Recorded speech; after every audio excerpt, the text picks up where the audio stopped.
کہ مغرب میں اگر جمہوریت پاپولر ہوئی ہے تو سر اس کی بنیادی وجہ یہ تھی کہ مغرب کے پاس کوئی گاڈ گفٹڈ الہامی سسٹم نہیں تھا. جب وہ سسٹم نہیں تھا تو زندگی کے اس خانوں کو فل کرنے کے لیے وہاں کے لوگوں نے اپنے اپنے نظریات پیش کیے.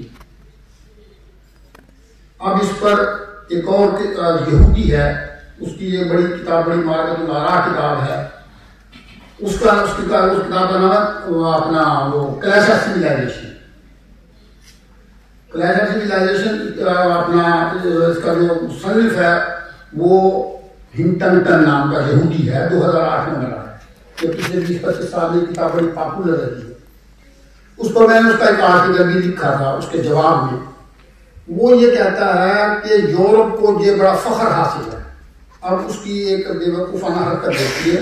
وہ کہتا ہے یورپ کو یہ بڑا فخر حاصل ہے کہ انسانی زندگی کے لیے جتنے بھی اصول و نظریات، ism, liberalism, humanism, secularism, socialism, communism وغیرہ وغیرہ وغیرہ وغیرہ، یہ سارے کے سارے یہ یورپ کی سرزمین سے پیدا ہوئے ہیں، مسلمانوں میں پیدا نہیں ہوئے.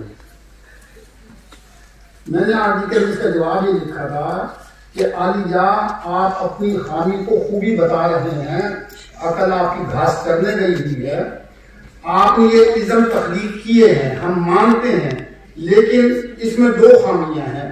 ان ازم کی بنیاد پر کوئی معاشرہ ڈیولپ ہوا ہوا ہمیں دکھا دیجیے.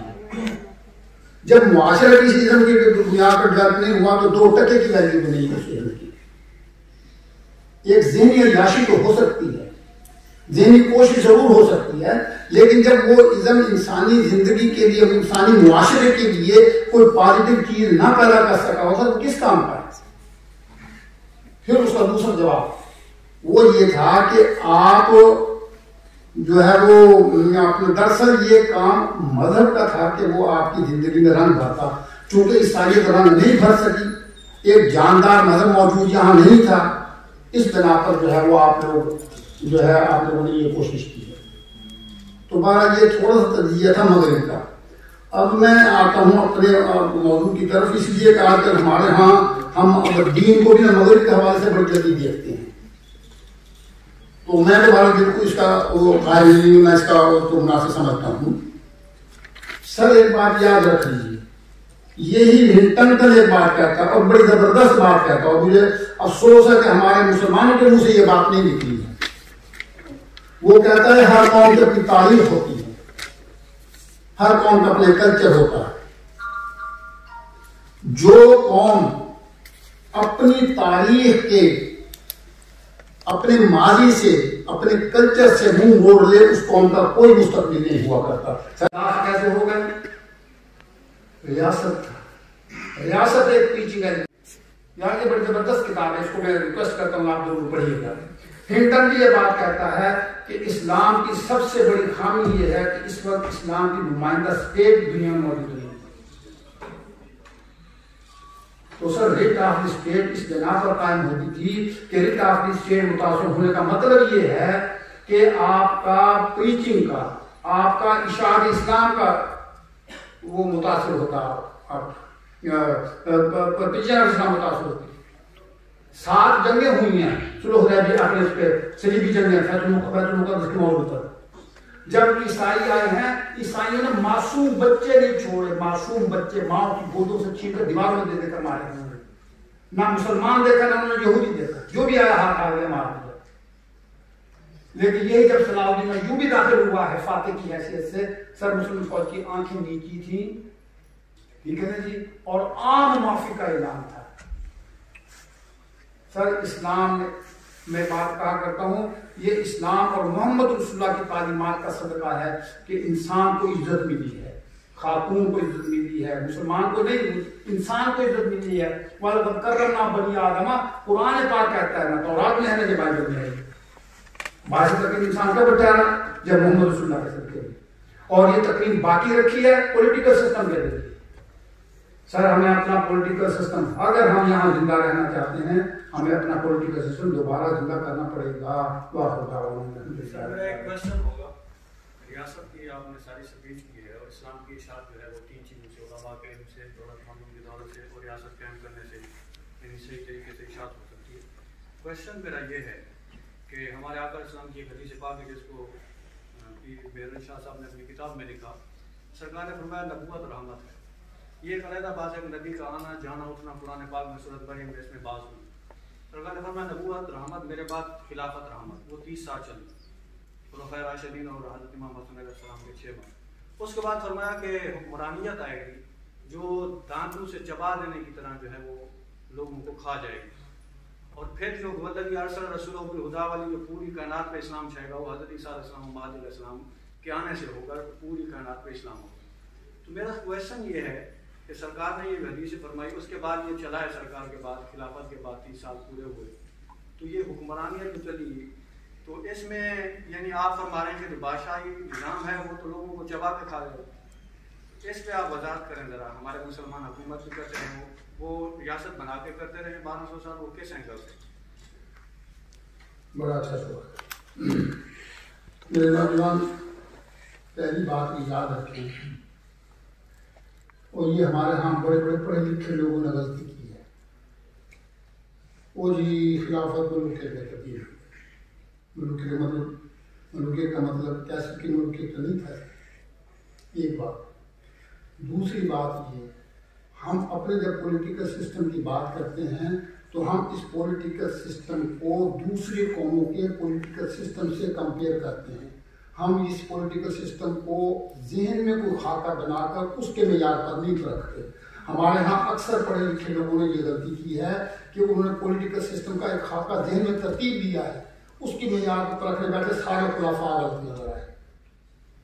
یہ ایک غلطی ہے، فکر کی غلطی ہے. اور یہی جو میں نے حدیث بیان کی ہے 3455 نمبر حدیث ہے بخاری کی کہ رسول اللہ سے فرمایا تھا کان بنو اسرائیل تسوسهم الانبیاء، انبیاء کی سیاست، بنی اسرائیل کی سیاست انبیاء کے ہاتھ میں تھی. پھر اس میں آخر میں نے فرمایا فإنه لا نبی بعدی فسيكون خلفاء فيكثرون، میرے پاس خلفاء ہوں گے اور اکثر ہوں گے، بڑی تعداد میں ہوں گے.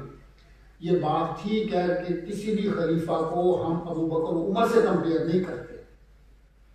ہم اپنے حکمرانوں کو دیگر قوموں کے حکمرانوں سے کمپیئر کر کے بات کرتے ہیں. ٹھیک، ایک بات. اب دوسری بات یہاں سن لیجیے. میں یہاں ایک یہ ہوٹل ہے یہاں دریا کے کنارے، وہاں ایک NGO نے پروگرام کیا تھا تو اس میں ایک محترمہ نے یہ سوال داغا تھا جی.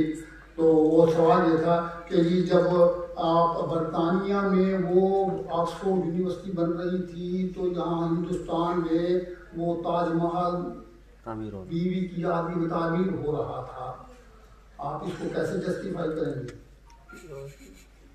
میں تو آپ کو مان جاؤں آپ کی اس جسٹیفیکیشن پر. محترمہ، آپ نے آکسفورڈ یونیورسٹی کو اور تاج محل کو آپس میں موازنہ کیا ہے.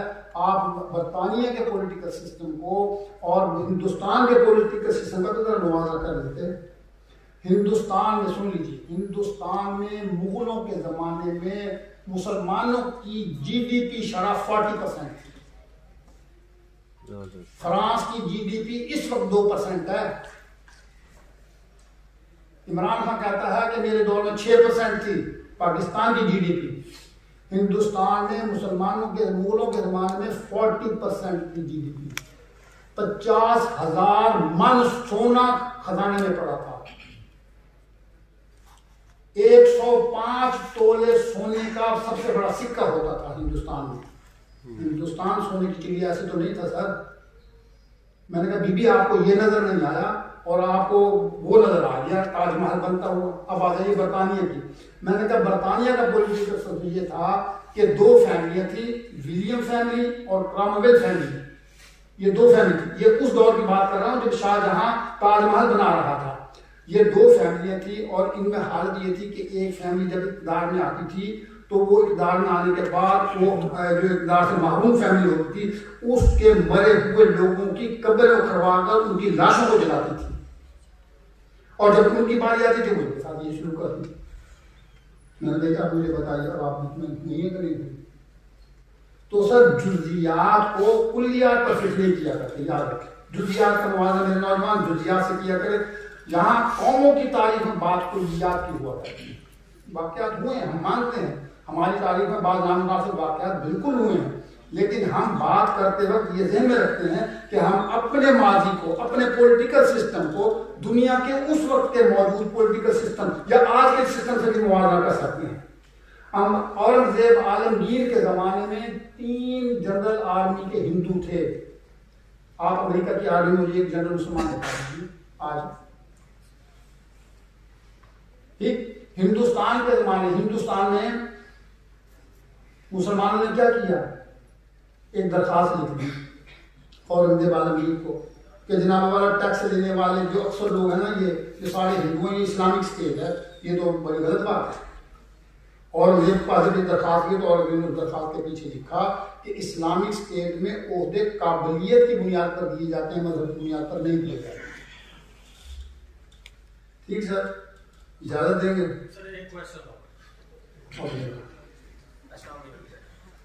سر, آپ نے شروع میں چیزیں بیان کی ہیں کہ قرآن پاک میں بہت سارے احکامات ہیں, قصاص کا حکم ہے, اس طرح کے دیگر احکامات ہیں. اس سے واضح ہو جاتا ہے کہ یہ جو چیزیں ہیں یہ ریاست کی ڈومین کی ہیں, ان چیزوں پہ عمل ریاست ہی کروائے گی.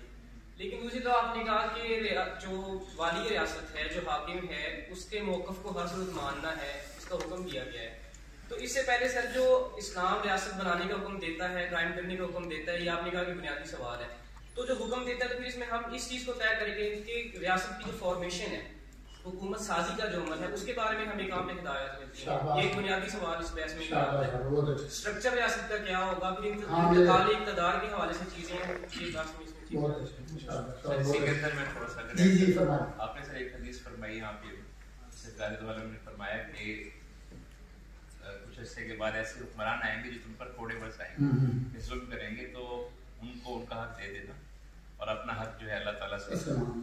تو اس میں ایک یہ چیز سمجھ آتی ہے کہ شاید رعایا کو یہ بتایا جا رہا ہے کہ آپ نے تھوڑا سا صبر کرنا ہے اور ان کو برداشت کرنا ہے.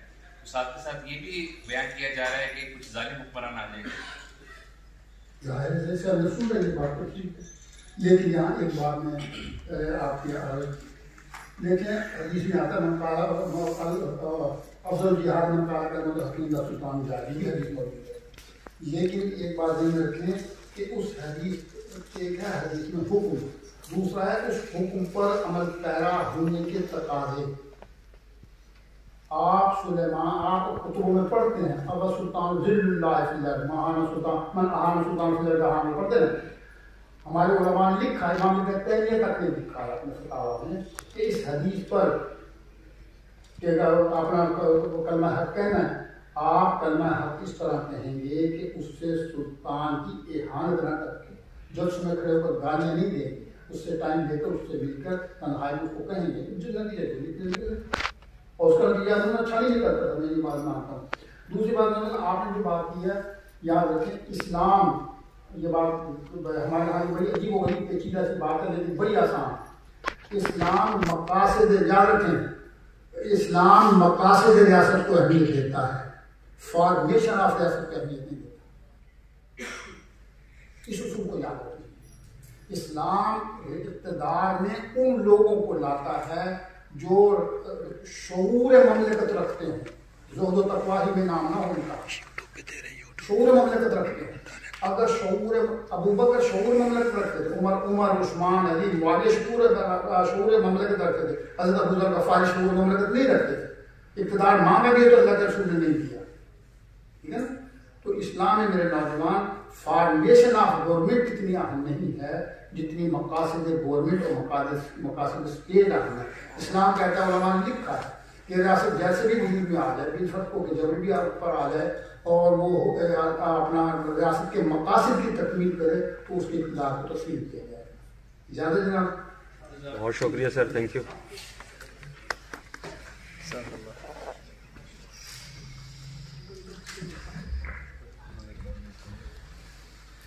جی یہ تھے ڈاکٹر ابرار محی الدین مرزا صاحب, جو آپ کو سب و تصدیق, بدیہی, نظری اور کلی اور جزی وغیرہ کے تمام بنیادی چیزیں بتانے کے ساتھ ساتھ جو ہے اپنا مدعا جو ہے تشکیک جدلی کی صورت میں اور اپنی ان کی جو علت غائیہ ہے اس کے حوالے سے آپ کو جو ہے اپنا ایک مدعا اور اپنا مباحثہ پیش کرتے ہوئے